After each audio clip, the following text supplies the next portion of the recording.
Hello, my dear students, respected guardians and all. आज हम NEET की कुछ इरेगुलरिटीज के बारे में बात करेंगे। उन इरेगुलरिटीज में सबसे पहला है एनआरआई डॉक्यूमेंटेशन।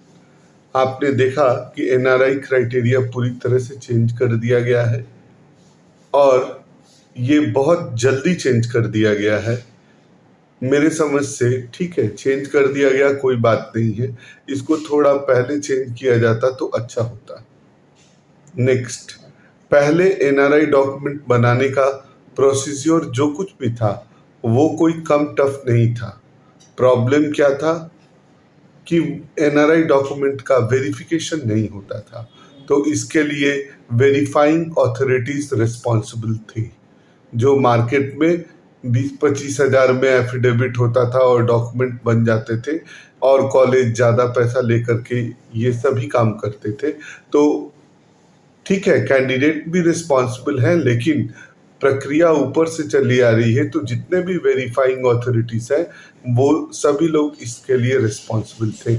आप देखेंगे कि कहीं कहीं एनआरआई डॉक्यूमेंट पर स्टेट वाइज बहुत सारी कार्रवाई हो रही है, लेकिन एनआरआई डॉक्यूमेंट के जो जन्मदाता जितने डीम्ड यूनिवर्सिटी हैं और जो सेंटर है उन पर कोई कार्रवाई नहीं होती है। और पहले से एनआरआई डॉक्यूमेंट जितने भी बन चुके हैं और जिन पर गलत तरीके से एडमिशन हो चुका है उनका क्या? मेरे समझ से सभी एनआरआई फेक डॉक्यूमेंट्स को कलेक्ट करना चाहिए, उनके ऊपर एक स्ट्रिक्ट एक्शन लेना चाहिए ताकि आगे लोग कोई भी फेक डॉक्यूमेंट बनाने से डरे। लेकिन ये सब होता नहीं है। होता क्या है कि एक चीज गलत हुई, उसके लिए बस किसी किसी को रिस्पॉन्सिबल कर दो, कुछ और एक नया नियम लगा दो। आपको बता दें कि अभी ये सब एनआरआई डॉक्यूमेंट का काम 4-5-6 साल से चल रहा होगा जब से नीट है।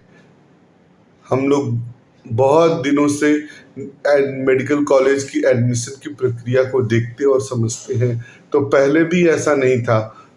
विभिन्न विभिन्न राज्यों में विभिन्न विभिन्न तरह के डॉक्यूमेंट होते थे जो कि बनते थे और उन पर कैंडिडेट का एडमिशन हो जाता था। तो एनआरआई के लिए मैं कहूँगा कि पूरा तरह से सिस्टम और एमसीसी रिस्पॉन्सिबल है। जब एनआरआई का सारा डॉक्यूमेंट ऑनलाइन अपलोड होता है तो ऑनलाइन वेरीफाई क्यों नहीं हो सकता? आजकल के इस इलेक्ट्रॉनिक ज़माने में कुछ भी ऑनलाइन वेरीफाई करना बहुत टफ नहीं है। तो इन वन सेंटेंस और सिंपल बात बोला जाए तो एनआरआई के प्रोसेस के लिए भी सिस्टम जिम्मेवार, एनआरआई में जो फॉल्ट हो रहे हैं उसको नहीं पकड़ने के लिए भी सिस्टम जिम्मेवार, और ये जो नया एनआरआई का नॉर्म्स आया ये कितना दूर तक फॉलो होगा इसके लिए भी सिस्टम ही जिम्मेवार है। कैंडिडेट तो बस फॉलो करता है। आप उनको जो जो डॉक्यूमेंट मांगिएगा वो देगा at the time of admission. आपको वहीं पर डिनाई कर देना है। इतना बड़ा जो बखेड़ा खड़ा होता है वो होता ही नहीं। चलिए, ये हो गई एनआरआई सर्टिफिकेट के बारे में बात कर।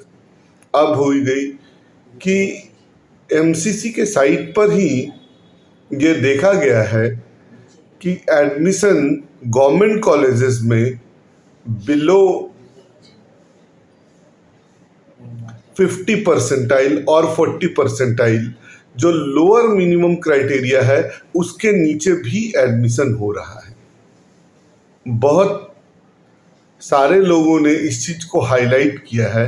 मैं भी उनमें अब शामिल हो जाता हूं और पूछता हूं कि ये कैसे संभव है?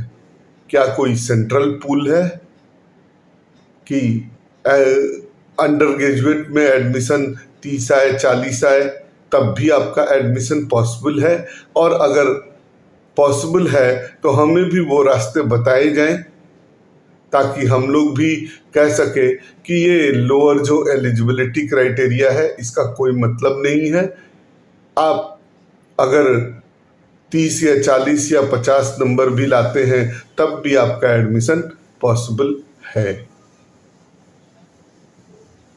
अभी सिर्फ और सिर्फ लोगों को दोष दे दिया जाएगा और एमसीसी या एनएनसी अपने तरफ से कोई भी रिस्पॉन्सिबिलिटी को फुलफिल नहीं करेगा। आज कुछ कहते हैं और 1 घंटा के लिए वेबसाइट को ऑफ करेंगे और कुछ नया कुछ अपलोड कर देंगे। ये क्या तरीका हुआ? कैंडिडेट को तो कुछ तो टाइम चाहिए सब कुछ को समझने के लिए। इनसे अच्छा तो बहुत सारी स्टेट की वेबसाइट है जहां पर सब कुछ क्लियर लिखा हुआ है और बहुत सारे स्टेट उसको फॉलो करते हैं। बहुत सारे स्टेट कैंडिडेट के फेवर में है, जैसे यूपी हुआ, बिहार हुआ, वेस्ट बंगाल हुआ। वेस्ट बंगाल में तो सिक्योरिटी डिपॉजिट भी नहीं लगता, 2 लाख रुपए। कहीं कहीं और सिक्योरिटी डिपॉजिट नहीं लगता है। तो एडमिशन के नाम पर अभी मेडिकल डिमांड है, इसके नाम पर जितनी चाहिए उतनी उगाही कर ली जाए, ये क्राइटेरिया है। इसलिए मैं सभी गार्जियन को और सभी स्टूडेंट्स को ये बताता हूँ कि गवर्नमेंट सीट्स के बाद जो सब कुछ शुरू होता है वो बहुत ही हॉरिबल है और उसके लिए आप बहुत ध्यान दीजिए, बहुत ध्यान दीजिए। और हमारी न्याय प्रक्रिया काफी स्ट्रांग है। If you could reach, then you have to file some petition and your problem will be solved।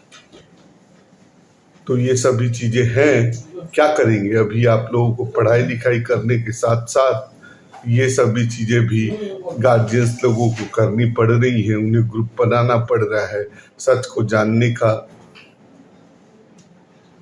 साहस करना पड़ रहा है और ये बीच में यूट्यूब, मीडिया और ये सब चीज़ों का सहारा लेना पड़ रहा है।